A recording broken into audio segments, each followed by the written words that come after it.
Hello students, कैसे हैं आप सब लोग। आई होप आप लोगों ने अभी तक मैंने माइक्रो इकोनॉमिक्स में जितना भी कराया है उसको अच्छे से कर लिया होगा। आज मैं एक छोटा सा चैप्टर और कराऊंगा जिसका नाम है प्रोड्यूसर इक्विलिब्रियम। यहां से 1 से 2 क्वेश्चन पक्का बनेगा ही बनेगा।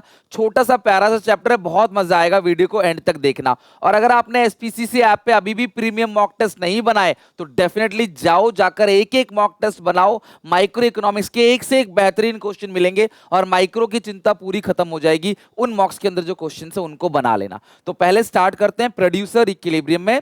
प्रोड्यूसर होता कौन है? प्रोड्यूसर वो पर्सन है जो प्रॉफिट मैक्सिमाइजेशन की चाह रखता है। Producer is the seeker of profit, जो सामान बनाता है बेचने के लिए, उससे मुनाफा कमाने के लिए। सो प्रॉफिट का फॉर्मूला क्या होता है?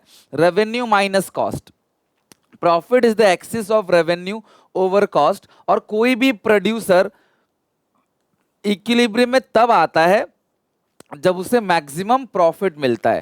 भाई सीधी सी बात है, T R total revenue, TC total cost, इसका जो गैप है उसी गैप को क्या बोलते हैं? प्रॉफिट। तो इसका गैप जब मैक्सिमम होगा तब प्रोड्यूसर किस में आएगा? इक्विलिब्रियम में आएगा। तो कोई भी प्रोड्यूसर सबसे ज्यादा खुश कब होगा? जब टीआर और टीसी का गैप सबसे ज्यादा होगा। The difference between TR TC is maximum. उस पॉइंट पे प्रोड्यूसर जो है वो इक्विलिब्रियम में आएगा। अब producer strike his equilibrium at the level of output where profit is maximise. और प्रॉफिट क्या होता है? डिफरेंस बिटवीन टीआर टीसी, हमने ऑलरेडी देख लिया यहाँ पे। तो प्रॉफिट का फॉर्मूला क्या होगा? Total revenue minus total cost. अब प्रोड्यूसर इक्विलिब्रियम को स्टडी करने के लिए हमारे पास 2 अप्रोच होते हैं।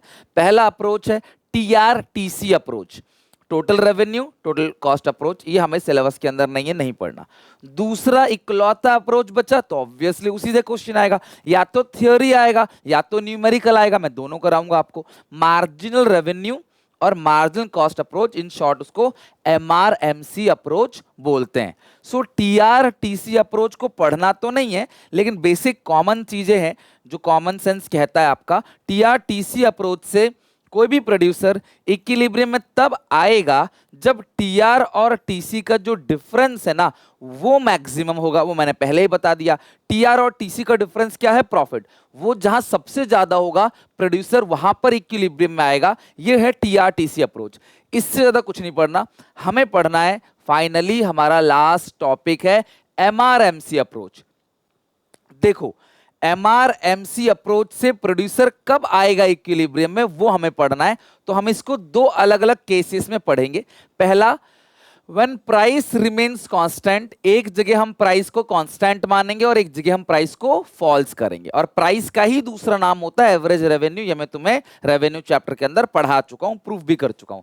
सो अंडर एमआरएमसी अप्रोच कोई भी प्रोड्यूसर तब इक्विलिब्रियम में आएगा जब वो सेटिस्फाई करेगा बोथ दी फॉलोइंग कंडीशन। यहां पे मैं हाईलाइट कर रहा हूं, बोथ। कोई भी प्रोड्यूसर, सुन लो, कोई भी प्रोड्यूसर इक्विलिब्रियम में तब आएगा जब वो दोनों कंडीशन को सेटिस्फाई करेगा। बोथ दी कंडीशन, दोनों कंडीशन को सेटिस्फाई करेगा। सर दोनों कंडीशन कौन कौन से? पहला कंडीशन है कि एमआरएमसी के बराबर होगा। पहला कंडीशन क्या है? एमआरएमसी के बराबर होगा।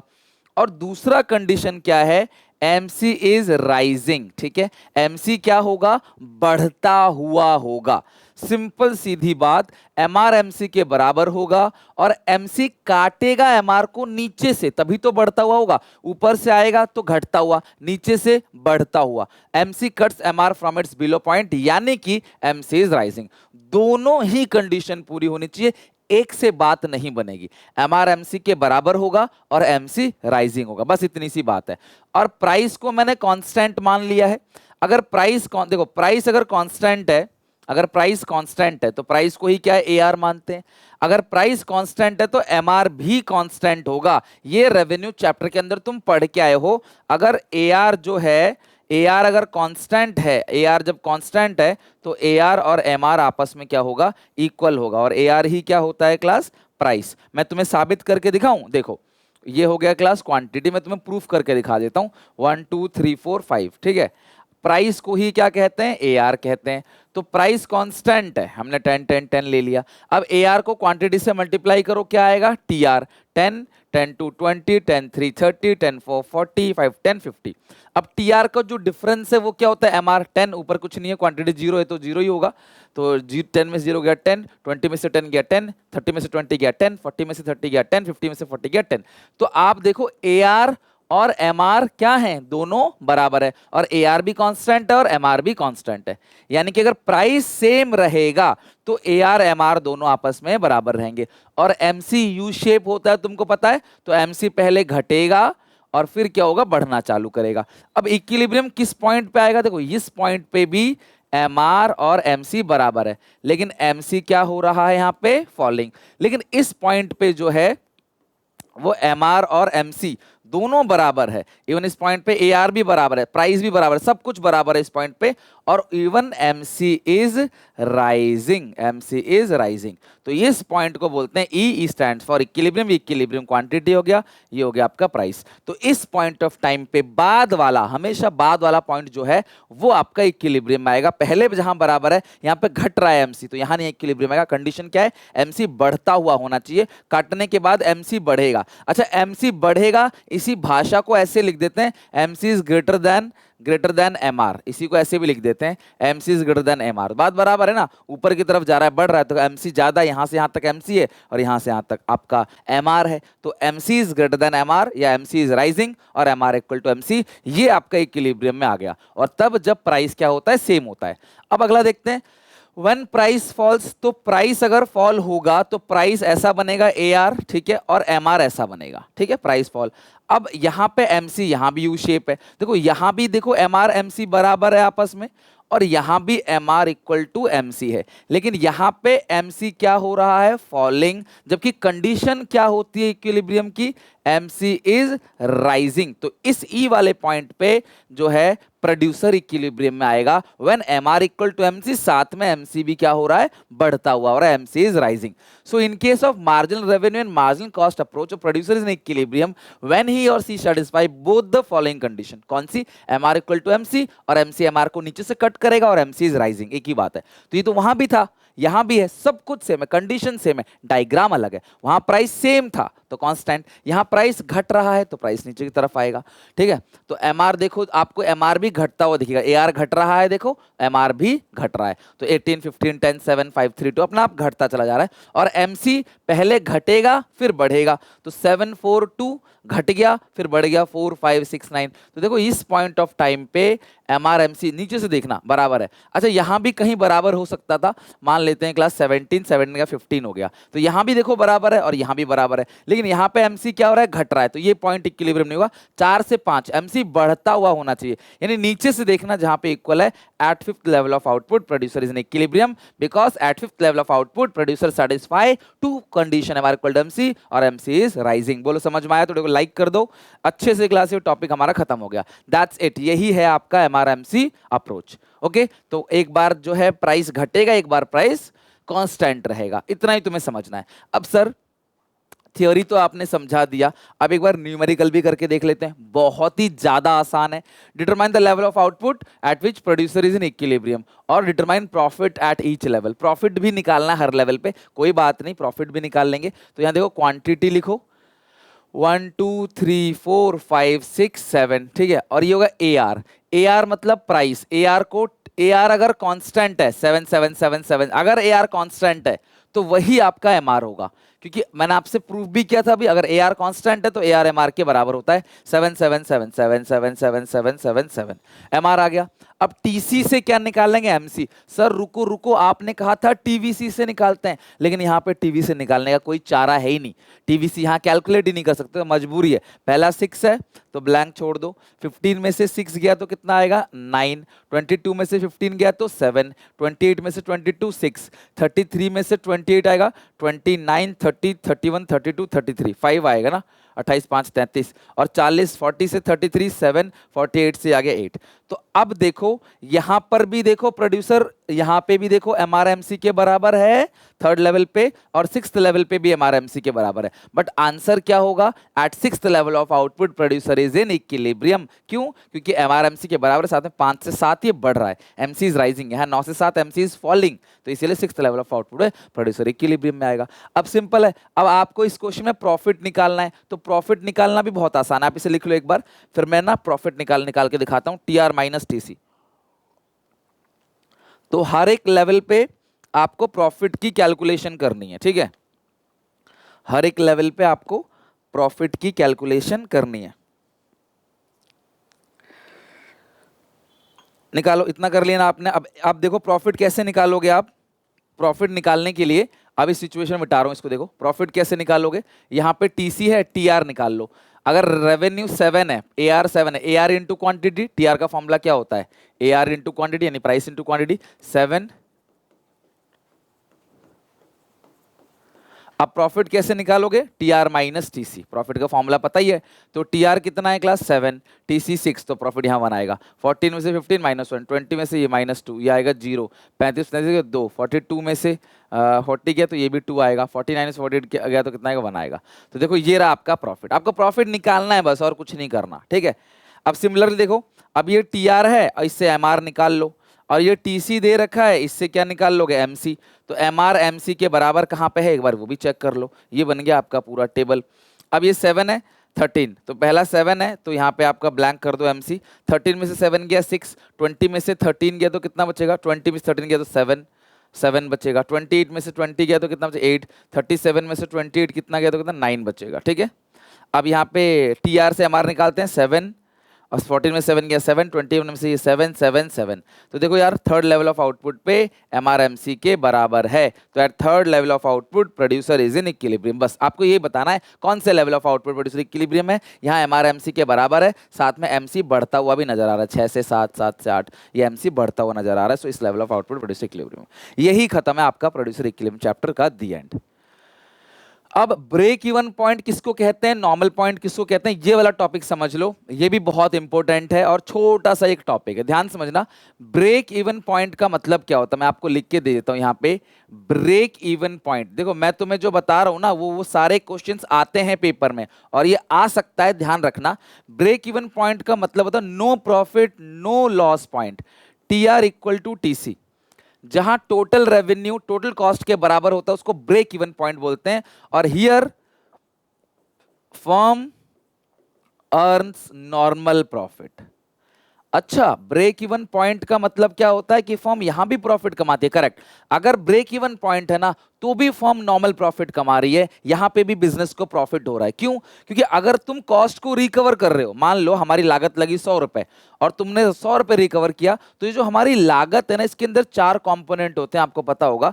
लैंड, लेबर, कैपिटल और एंटरप्रेन्योर। उनकी लैंड पे रेंट, लेबर को wages, salary, capital maintain capital और मालिक को नॉर्मल प्रॉफिट। अगर कोई दुकानदार आपको 100 का सामान 100 में दे रहा है तो भी वो एक मिनिमम प्रॉफिट तो कमा ही रहा है, तो इसको बोलते हैं ब्रेक इवन पॉइंट। और ब्रेक इवन पॉइंट पे बिजनेस क्या कमाती है? Normal profit. तो अगर आप रेवेन्यू कॉस्ट के बराबर है तो भी आपको बिजनेस करना चाहिए, यहां पे बिजनेस आपको रोकना नहीं चाहिए, करना चाहिए। अगर आपको कॉस्ट के बराबर मिला तो भी करो, क्योंकि आपका जो फिक्स कॉस्ट है वो तो निकल जाएगा। भाई अगर मैं काम नहीं करूंगा, बिजनेस को बंद कर दूंगा, तो मेरा जो रेंटल इनकम है, रेंट का जो खर्चा है, मशीन का जो डेप्रिसिएशन है, वो तो जाएगा ही जाएगा, तो नुकसान होगा मुझे। अगर मुझे कॉस्ट भी मिल रही है मेरी, तो मेरा रेंट वेंट तो चला जाएगा, मेरी जेब से तो कुछ नहीं लगेगा। तो यहाँ पे अगर आप दोनों को क्वांटिटी से डिवाइड दोगे तो यहाँ पे ए आर इक्वल टू ए सी। तो ध्यान रखना, ब्रेक इवन पॉइंट पे टी आर टी सी के बराबर होता है और ए आर भी ए सी के बराबर होता है। ये कंडीशन आएगी टिक मार्क में, ध्यान रखना। दूसरा पॉइंट होता है शट डाउन पॉइंट, है ना, shut down point. Shut down point, जब आपको अपना धंधा जो है ना वो रोक देना है, यानी कि प्रोडक्शन को ना स्टॉप करना है, ठीक है, डिसॉल्व नहीं करना, स्टॉप करना है। कब? जब आपका टोटल रेवेन्यू बड़ा या इक्वल, अगर आपका total revenue total cost, total variable cost के बराबर हो जाए ना, इसको बोलते हैं शट डाउन पॉइंट। टीआर को क्वांटिटी से डिवाइड दोगे तो एआर, टीवीसी को क्वांटिटी से डिवाइड दोगे तो एवीसी। तो ये दो कंडीशन है शट डाउन पॉइंट का, मतलब यहां पे रुक जाना, भैया अब प्रोडक्शन मत करो। क्यों? मेरी बात ध्यान समझना, क्यों मैं बता रहा हूं आपको। देखो मेरी फिक्स कॉस्ट है मान लेते हैं 10 रुपए, वेरिएबल कॉस्ट है मान लेते हैं 40 रुपए, मेरा टोटल खर्चा लग रहा है 50, ठीक है, ये मेरा टोटल कॉस्ट कितना है 50। अब मैं सेल कर रहा हूं, सेल करके जो मुझे रेवेन्यू मिल रहा है वो 40 रुपए मिल रहा है, तो मुझे यहां पे रुक जाना चाहिए। क्यों? मैं 40 रुपए कमा रहा हूं और 40 रुपए का वेरिएबल कॉस्ट भर रहा हूं, फिर भी मेरा फिक्स कॉस्ट तो लग ही रहा है। भाई बिल्डिंग का रेंट मुझे फिर भी पूरा देना पड़ रहा है, मिनिमम इलेक्ट्रिसिटी बिल फिर भी देना पड़ रहा है। इससे अच्छा अगर मैं प्रोडक्शन करूं ही ना तो मुझे रेवेन्यू कुछ नहीं मिलेगा, अगर मैं प्रोडक्शन नहीं करूंगा तो मुझे रेवेन्यू नहीं मिलेगा और मेरा वेरिएबल कॉस्ट भी नहीं लगेगा, क्योंकि वेरिएबल कॉस्ट होता क्या है, रॉ मटेरियल वगैरह खर्चा जो प्रोडक्शन के साथ साथ बढ़ता है। अगर मैं प्रोडक्शन नहीं करूंगा तो मेरा वेरिएबल भी जीरो होगा, तब भी मेरा 10 रुपए खर्चा आएगा। तो प्रोडक्शन करने के बाद भी मेरा 10 रुपए खर्चा आ रहा है, प्रोडक्शन नहीं कर रहा हूं तब भी मेरा 10 रुपए खर्चा आ रहा है, तो इससे अच्छा यहां पर रुक जाओ।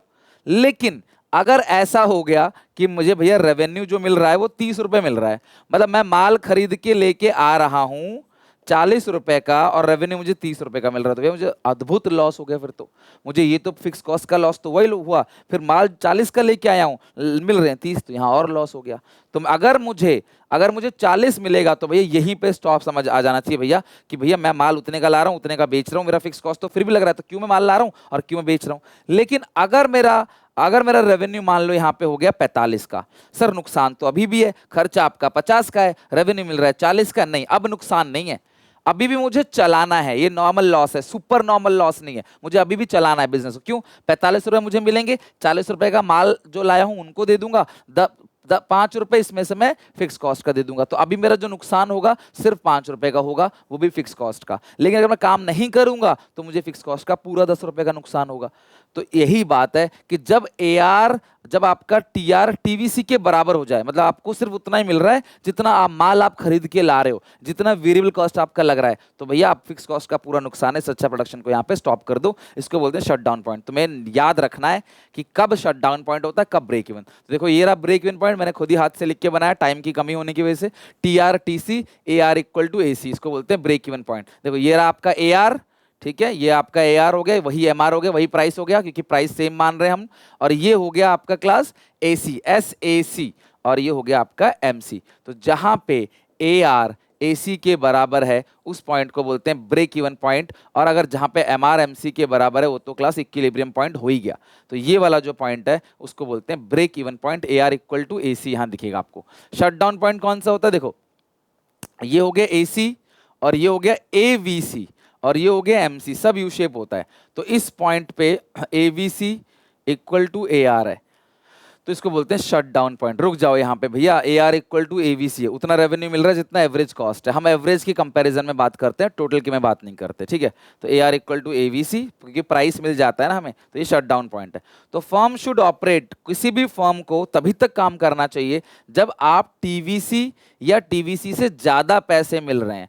TVC से कम मिल रहे हैं तो भैया तुम पागल हो जो प्रोडक्शन कर रहे हो। 100 का माल खरीद के 80 का बेच रहे हो भैया, 20 का नुकसान खरीद रहे हो। 100 का माल खरीद के 100 का बेच रहे हो ना, तो भी चलाओ बिजनेस को। 100 का माल खरीद के 110 बेच रहे हो तो अच्छी बात है, 100 का माल खरीद के 200 बेच रहे हो अच्छी बात है, 100 का माल खरीद के 80 रुपए ले रहे हो, 90 रुपए ले रहे हो, तो आपका वेरिएबल ही नहीं निकल रहा। तो अगर आपका रेवेन्यू वेरिएबल के बराबर है या वेरिएबल से ज्यादा है तो भैया आप ऑपरेट करो, चलाओ बिजनेस को, कोई प्रॉब्लम नहीं है। लेकिन अगर ये बराबर आ जाए तो ये समझना रुक जाना, और वो ज्यादा हो गया तो फिर तो लॉस ही है, फिर तो कोई पागल ही होगा जो प्रोडक्शन करेगा। तो ये ब्रेक इवन पॉइंट AR=AC और शट डाउन पॉइंट AR=AVC समझा दिया, डायग्राम वगैरह बना दिया मैंने। आई होप आपको कॉस्ट पढ़ा दिया, रेवेन्यू पढ़ा दिया, अब ये आपका प्रोड्यूसर इक्विलिब्रियम भी हो गया, तो ये चीजें आपको बेहतर तरह समझ आ गई, ठीक है। तो ये चैप्टर हो गया यहाँ पे एंड। अब अगली क्लास में कल मैं काफी सारी चीजें और कराऊंगा, तो यहां तक पढ़ के समझ के याद करके आना। SPC से आप पे मॉक्स है उनकी प्रैक्टिस करो, क्वेश्चन जितने ज्यादा प्रैक्टिस करोगे ना नई नई चीजें वहां सीखने को मिलेंगी। अगली क्लास में कंटिन्यू करते हैं, फिर उसके बाद नेक्स्ट क्लास में हम उस पूरे के पूरे चैप्टर को पूरी बुक खत्म कर देंगे।